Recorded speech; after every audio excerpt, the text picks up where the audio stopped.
লিলুয়ার ভট্টনগরে এসে গেলাম। লিলুয়ার ভট্টনগরে যে পুজোটা হয় সেটা তোমাদের দেখাচ্ছি, দেখতে থাকো। কেমন লাগলো তোমাদের জানিও।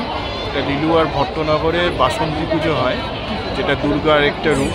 সেটাকে কেন্দ্র করে এখানে একটা মেলাও বসে, সেই মেলাটাও তোমাদের দেখাবো এবং কী করে এই পুজোটা অনুষ্ঠিত হয়, কোথায় হয়, সেটা সমস্তটাই তোমাদের দেখাবো এবং বলে দেবো কীভাবে আসতে হবে বা কীভাবে তোমরা এই বাসন্তী পুজোয় আসতে পারো। তো দেখতে থাকো পুরো ভিডিও।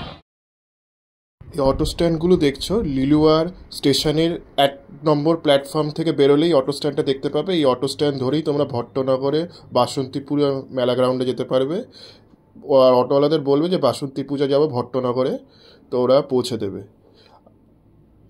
এইখান দিয়ে, এই রাস্তা দিয়েই আমি মেলা গ্রাউন্ডে যাচ্ছিলাম। তো চারিদিকটা দেখো কি সুন্দরভাবে সেজে উঠেছে, লাইট ফাইট দিয়েছে, বেশ সুন্দর লাগছিল দেখতে। এইটা ছিল প্যান্ডেলটা, দেখো প্যান্ডেলটা মন্দিরের মতো সুন্দরভাবে সেজে উঠেছে, বেশ ভালো লাগলো দেখতে।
এখানে দেবী বাসন্তীর সাথে মা অন্নপূর্ণাও রয়েছে। দেখো এইখানে দেখো মা অন্নপূর্ণাও রয়েছে দেবী বাসন্তীর সাথে, তিনিও পূজিত হবেন বাসন্তী পুজো, অন্নপূর্ণা পুজো।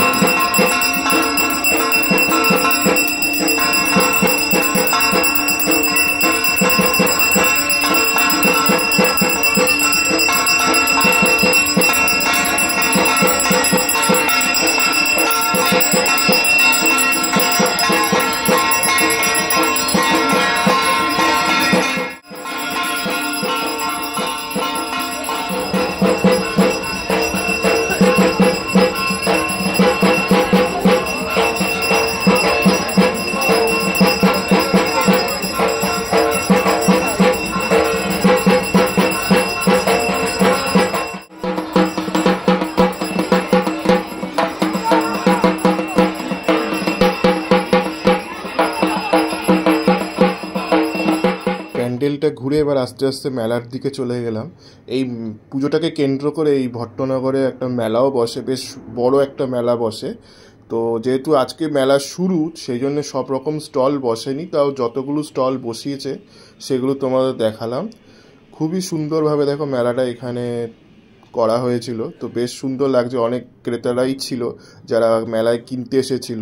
আর চারিদিকে এই দেখো নাগরদোলনাও বসেছিল, নাগরদোলনায় অনেকে রাইডে বেশ ভিড় ছিল। নাগরদোলনার জন্য অনেক মানুষ দাঁড়িয়েছিল। তা বাচ্চাদের জাম্পিং স্ট্যাম্পও ছিল, জাম্পিং জাম্প ছিল, তারপরে মিকি মাউস ছিল, জাম্পিং মিকি মাউসও ছিল। বাচ্চাদের অনেক রকম রাইডও এখানে ছিল, বড়দেরও রাইড ছিল। তারপর যখন দেখো এই সামনে যে এই রাইডটায় অনেক লোকে যাচ্ছিল রাইড করতে, তো এরকম অনেক রকম বড়দের এবং বাচ্চাদের সমস্ত রাইড তোমরা এই মেলাতে আসলে দেখতে পাবে। তো মেলাটা বেশ অনেক দিনই চলবে, প্রায় 25 তারিখ পর্যন্ত চলবে, কিন্তু ঠাকুর দশমী মানে এই আগামী বৃহস্পতিবার পর্যন্ত থাকবে। তো 18 তারিখ অবধি ঠাকুর থাকবে, তোমরা এর মধ্যে এসে দেখে যেতে পারো। আর আমি গেছিলাম হচ্ছে তোমার পয়লা বৈশাখের দিন 14ই এপ্রিল। তো 14ই এপ্রিলে বেশ ভালোই ভিড় ছিল মেলাতে, এবং তোমাদের ঠাকুরটাও দেখিয়েছি। তো আশা করি ভিডিওটা ভালো লেগেছে। তো চারিদিকে এরকম মেলা, বেশ একটা অন্যরকম পরিবেশ এখানে দেখতে পাবে এলে। তোমরা ঠাকুরও দেখতে পারবে, যেমন ঠাকুর বাসন্তী মাকে যেমন দর্শন করতে পারবে, সেরকম এরকম অনেক ফান রাইড রয়েছে, যে রাইডগুলো তোমরা চড়তেও পারবে। তো এক কথায় মেলায় প্রাঙ্গণে যে পরিবেশ থাকে বা যেই মাহলটা থাকে, সেটা পুরোটাই তোমরা এই লিলুয়া অঞ্চলে ভট্টনগরে এলে এই বাসন্তী পুজো এবং মেলা দুটোই এনজয় করতে পারবে। তো ব্যাস, আজকের জন্য এইটুকুই রাখছি। তো এটা হচ্ছে, তো আশা করি তোমাদের ভিডিওটা ভালো লেগেছে। তো স্টেশনে এসেই পুরো ভিডিওটা শেষ করলাম, ভট্টনগরে বাসন্তী পুজোর ব্লগটা। আশা করি তোমাদের ভিডিওটা ভালো লেগেছে।